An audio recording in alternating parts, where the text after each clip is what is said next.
Pour le pique-nique d'où il se trouve. Dans deux fiches conseils sur l'amour. Lola Loulou, je peux la faire, moi, la fiche sur l'amour. Bah oui, mamie, tiens. Non. Je vais la faire sans ta fiche, moi. La fiche sur l'amour. Bon, la fiche sur l'amour. Alors. L'amour. L'amour. Alors, chez les humains, Mulotte, il existe plusieurs sortes d'amour. L'amour filial, l'amour des livres, l'amitié. Oh oui, hein, c'est une sorte d'amour. Hein. L'amour de l'andouillette, l'amour de la justice, l'amour des animaux, etc., etc. Le domaine de l'amour est donc vaste, très très vaste. A-t-il même des limites? Mystère et boule de gomme. Mystère et boule de gomme. L'amour, dans tous les cas, semblerait être une sorte de lien qui s'établit, on ne sait pas trop comment, on ne sait pas trop pourquoi, entre un humain et un autre humain, ou entre un humain et un être vivant, un arbre, un oiseau, un chat, un chien, ou entre un humain et une chose, un livre, un galet, une horloge, une mayonnaise. Nous nous limiterons, Lola, Loulou et moi, dans cette fiche pratique. On pourrait dire une fiche conseil. Nous nous limiterons, Lola, Loulou et moi, dans cette fiche pratique, à une seule sorte d'amour, l'amour entre deux humains. Tu remarqueras, petite Mulotte, que sur ce sujet, je parle un peu comme sur des œufs. Ouais. Pourtant, ce n'est pas mon habitude de parler sur des œufs. Mais l'amour entre humains, Mulotte, c'est un terrain miné, terriblement miné. C'est du sérieux, du lourd, ça peut préoccuper. C'est fait pour ça d'ailleurs. Pendant que tu penses à l'amour, tu ne penses plus à rien, tu ne penses pas au reste. Tu n'y penses plus au monde qui cloche. Ouais. Et d'autres s'en occupent, à leur façon, tu sais, les léons. Bon. Bon. Alors, l'amour entre humains. Il se présente en deux phases successives. L'amourachage, puis l'enamourage. Première phase, l'amourachage. Quand tu seras humaine, Mulotte, il pourra t'arriver de ressentir une attirance étrange et a priori plutôt agréable pour un autre humain ou une autre humaine. Les symptômes les plus courants de cette attirance, dont d'abord tu n'as pas forcément conscience, sont les suivants. 1. Tu te mets à sourire, ou même à rire bêtement, pour un peu tout, pour un peu rien, notamment en présence de l'autre humain en question. 2. Ça te fait quelque chose dans le corps et dans la tête, un peu comme quand tu bois du vin rouge. Ou du champagne. Du champagne ou du vin rouge. Ça te titille partout, ça te rend plus légère. C'est la première phase de l'amour, on s'amourache. Bon, s'amouracher à première vue ne paraît pas dangereux, la loulou. Pourtant, si on écoutait bien, au lieu de rire ou de sourire bêtement, on entendrait distinctement les deux parties qui constituent le mot amouracher. Amour et haché, comme dans haché menu. Ça arrive loin, tu vois, Mulotte. Mais c'est la première phase, alors on rit, on est tout titillé, on n'entend rien du tout, tout paraît simple, voire merveilleux. Pourtant, la marche a commencé sur le terrain miné. Un désastre est possible. Et cela d'autant plus que l'amour rend aveugle, enfin c'est ce qu'on dit du moins. Alors ne plus voir où on pose les pieds sur un terrain miné, ça augmente les risques. Mais n'anticipons pas. Et admettons de façon purement formelle que la phase 1 se déroule sans dommage majeur. Bon. Alors, deuxième phase, l'enamourage. Alors, Mulotte, lorsque les deux humains humaines se sont amourachés l'un ou l'une de l'autre et réciproquement, arrive plus ou moins vite, plus ou moins fatalement, la deuxième phase de l'amour, l'enamourage. Alors, l'enamourage, c'est en quelque sorte un amourachage dans lequel on s'installe, quoi. On y est, jusqu'au cou. Et accessoirement ou pas, jusqu'à plein d'autres parties du corps et même de l'âme. Dans l'enamourage, les deux amourachés devenus donc énamourés pénètrent dans le long labyrinthe de la durée. Et c'est là que ça peut se gâter. N'est-ce pas, Lola Loulou? Pas toujours, hein, mais ça peut. Premier effet possible de la durée sur l'enamourage, la fusion-disparition. Alors avec la durée, les rituels d'enamourage s'installent, ils deviennent plaisir, délicieuses habitudes, tout ça s'enlace et s'entrelace. Oh mais oui, moi je pense comme toi, et pour moi c'est pareil, oh, oui, moi aussi j'adore ça, bah si t'adores, moi aussi. C'est l'amour fusionnel. Ouais, l'amour fusionnel, ouais. Et s'effectue alors une progressive modification des contours de l'un et de l'autre des deux énamourés. L'un ne sait plus qui il est, l'autre n'en sait plus rien non plus.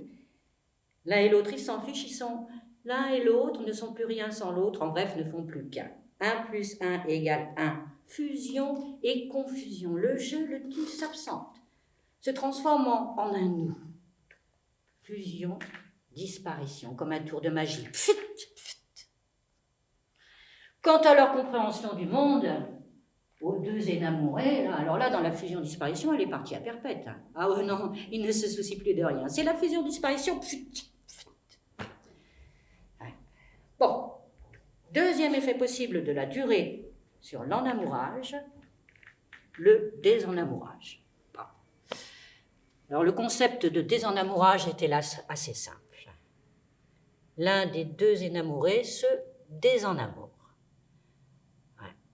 Ouais. Ouais.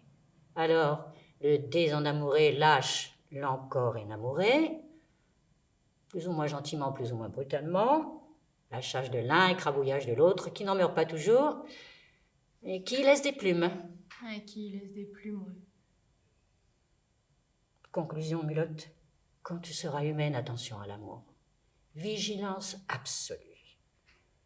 Vérification préalable avant le démarrage. Ajustement des rétros, maîtrise de la vitesse. Une pause de temps en temps pour rester en éveil. Et surtout sur le long terme, révision régulière, révision très régulière, vigilance.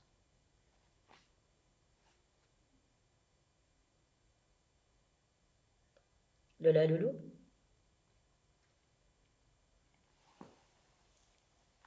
Lola Loulou? J'ai longtemps cru, mamie, à l'histoire comme une droite, oblique, partant d'un bas pour aller vers un haut. Ensuite, je l'ai vue plutôt comme une figure cercle, revenant sur elle-même et ne s'ouvrant jamais. L'histoire circulaire, ressassante et fermée. Et aujourd'hui, me voici à l'histoire immobile, l'histoire illusion qui nous amène à croire qu'elle tourne autour de nous, alors que c'est nous qui tournons autour du petit point qu'elle est. Comme des papillons autour d'une lumière. Cela n'empêche rien des luttes et des batailles que tu devras mener, Lola Loulou. Non. Cela n'enlève rien à la nécessité de se tenir debout et de vouloir marcher, chanter, aimer, crier, pour qu'un peu plus d'humain éclaire l'humanité. Non. Et tes petits, tout petits gestes, tes petites, si petites révoltes vont faire vibrer peut-être l'immobile lui-même, peut-être lui impulser cette légère vibration lancinante, obstinée, qui fissure à la longue les édifices les plus rigides. Qui sait ce que peut devenir l'immobile? Peut-être un mouvement. Peut-être. Mais nous tournons comme des papillons autour d'une lumière.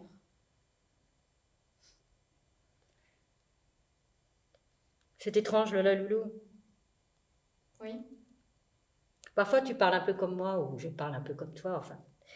Les mots jouent dans ta bouche comme ils jouent dans la mienne. Un peu comme si... Comme si.